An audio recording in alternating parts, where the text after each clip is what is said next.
Hey guys, welcome back to my channel. In this video, I'll show you how to lock Messenger app inside your Android mobile device.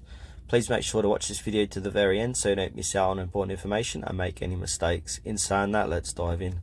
Alright guys, head over to your Play Store on your phone and then click on the search bar and type in App Locker. And then from here, you want to scroll down, and I recommend using App Lock by Kill Apps with over 10 million downloads. I've found this works best and it is free. So now what you want to do is click on install and give this a few moments to download and install. I'll pause the video and get back while this is finished download. So I'm going to go ahead and click on open, click on allow and click on start. And now you've got a few different options here. You can unlock with a fingerprint, use a pin code or a pattern. So for this demonstration I'm going to do a pin code. I'm going to type in a random pin code here. Click on finish, re-enter the pin code, like so.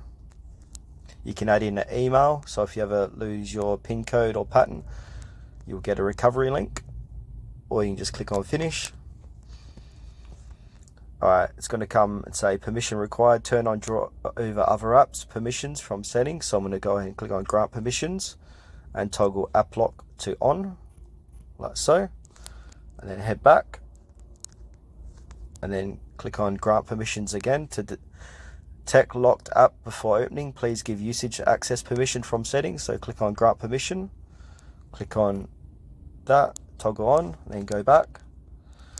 Alright, so now we're going to lock Messenger. So you can either scroll down, find it manually, or search for it. I'm going to do Messenger and search. There it is there. So as you can see, it's locked now. Just tap on it, it's locked. So if I go back, and if I try and click into Messenger here, it should have a pin code, like so. Yeah, so that's it guys, it's got a pin code.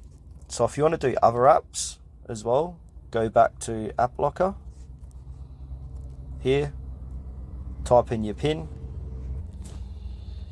So if I want to go ahead and lock my Binance, lock that too. There's Binance there, so if I go and try and access Binance, there'll be a pin that you need to add to access it. So that's it guys for this video. Thanks for watching it to the very end. Please consider to like this tutorial and subscribe to our channel if you found it helpful.